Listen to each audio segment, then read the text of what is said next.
Welcome to the Real News Network. I'm Sharmini Peres coming to you from Baltimore. On Wednesday, Democratic Senator Barbara Mikulski of Maryland came out in support of President Obama's Iran deal, providing the White House with the votes it needs to survive a Republican-led effort to kill the deal. Mikulski is the 34th Democrat in favor of this nuclear accord, meaning that Obama has enough votes to sustain a veto of the Republican resolution to stop the deal. Here to discuss this is Phyllis Bennis. She is a fellow at the Institute for Policy Studies, and she directs the New Internationalism Project there. And she's the author of many books, among them Understanding the U.S.-Iran Crisis, a primer. Phyllis, thank you so much for joining us. Thank you. So, Phyllis, it's very good news, of course, that we now have 34 Democrats willing to support the Iran nuclear deal. But why is President Obama having such a hard time getting support from his own party on the deal? Well, I think there's two reasons, and they're both political. Neither has anything to do with the substance of the deal. I mean, keep in mind, this is a deal about preventing Iran from getting a nuclear weapon, something that all 16 U.S. intelligence agencies agree Iran is not trying to do. So it's not about what's in the deal, despite all of the rhetoric about it's not enough and we want a better deal, et cetera, et cetera. It's about the politics. And the politics are very, very complicated. Because on the one hand, you have supporters of Israel who has made, the Israeli Prime Minister, Bibi Netanyahu, has made a point out of saying that this is the most important threat to Israel, that it's somehow an existential threat to Israel, that this is a terrible deal. And you have AIPAC, the largest component of the pro-Israel lobby in the U.S., which put in $40 million at the beginning of this 60-day campaign. And there are reports that it's been doubled by other funders as well. But tens of millions of dollars just for a 60-day campaign of ads focused on why this is such a terrible deal. So that makes things very difficult for members of Congress, Senate, the House, who depend on some of those same funders to be reelected. And at the end of the day, that's what being in the House is all about. It's about being reelected. So there's that whole set of things. Then there's the set of things among Republicans, primarily, maybe some Democrats, but at least Republicans, for whom nothing Obama wants can be accepted. So this is the group that says, if Barack Obama wants this, I'm against it.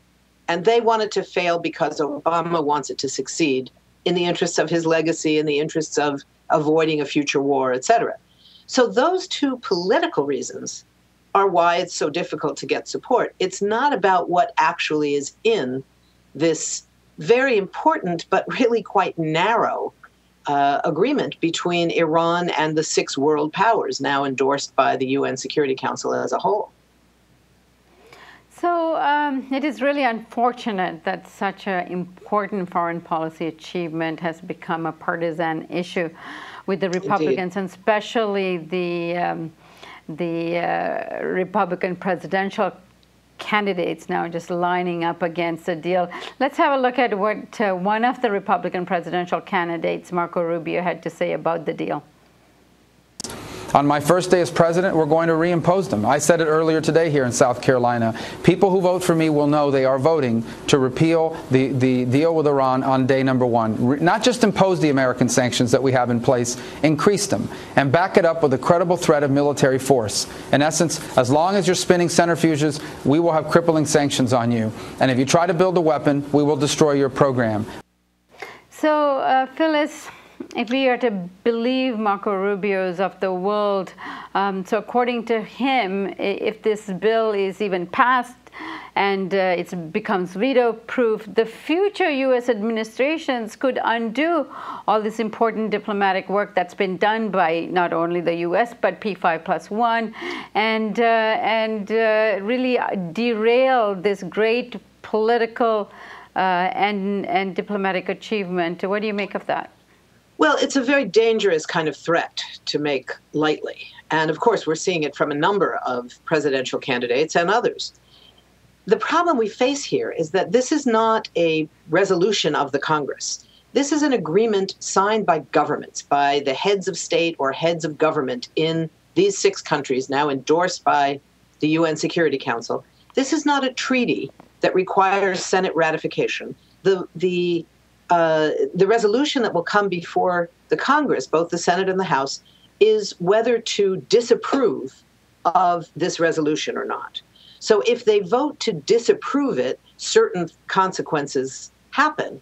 But if a new president comes in after this has begun and says, first day on the job, I'm going to derail this, I'm going to break the deal with Iran, he's also saying he's going to break the deal with U.S. allies. He's going to break the deal with the European Union, with France, with Germany, with the UK.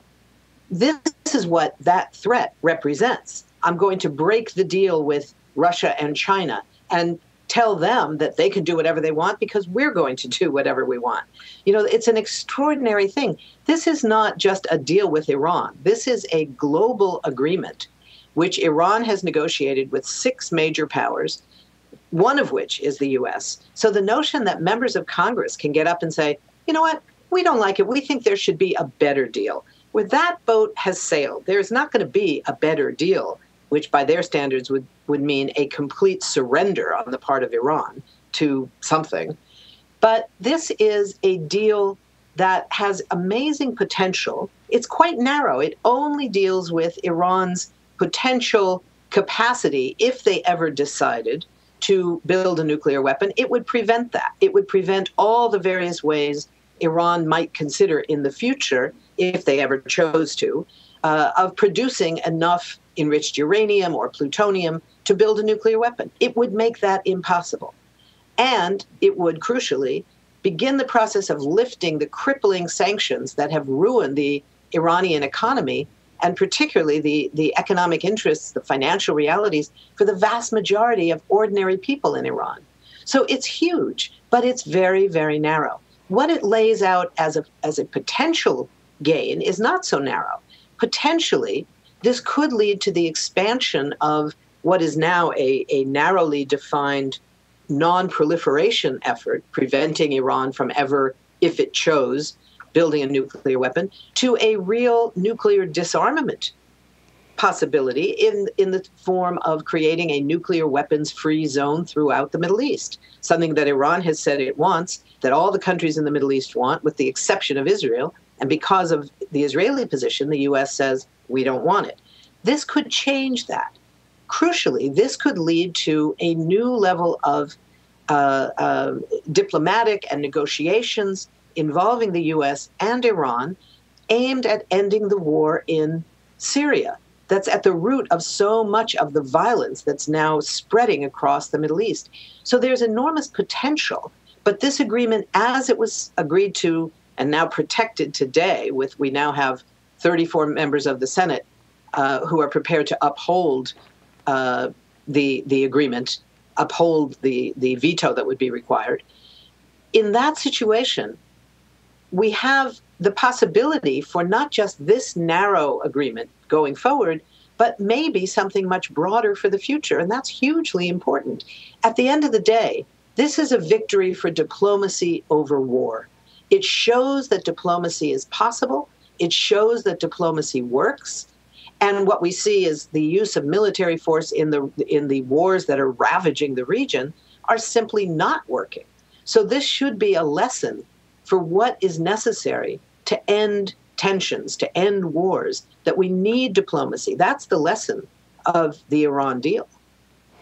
Now, Phyllis, one last question to you. Now, one of the reasons the Republicans are so comfortable in entrenching themselves in taking and opposing the deal is because Israel and Netanyahu has come out opposing the deal.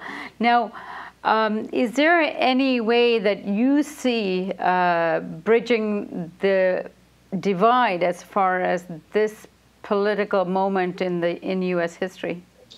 Well, I think that for those who are seriously concerned about protecting Israelis, which is part of the process of protecting people throughout the region, this deal does more than anything else to protect Israelis because it prevents a war.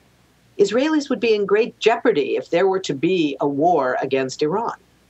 And this deal imposes a diplomatic solution instead of war. So if you're really talking about protecting Israelis, this is the deal to sign. Now, if your concern is protecting Israel's nuclear monopoly, Israel is, of course, the only country in the Middle East that has a nuclear weapon. It's very dangerous, very destabilizing.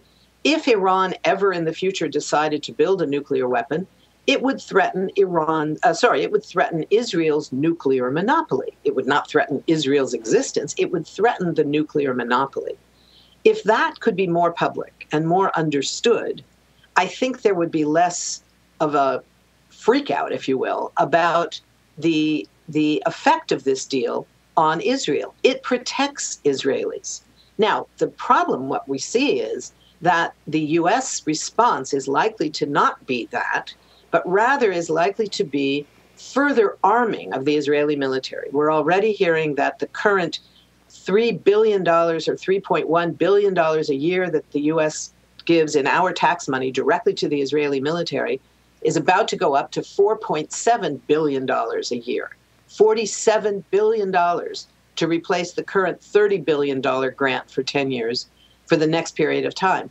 We don't know what else either President Obama or members of Congress are going to be offering Israel as a kind of consolation prize, since they are perceived as the losers in this deal.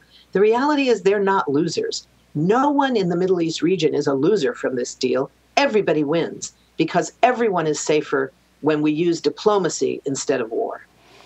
Phyllis Bennis, as always, thank you so much for joining us today. Thank you. And thank you for joining us on the Real News Network.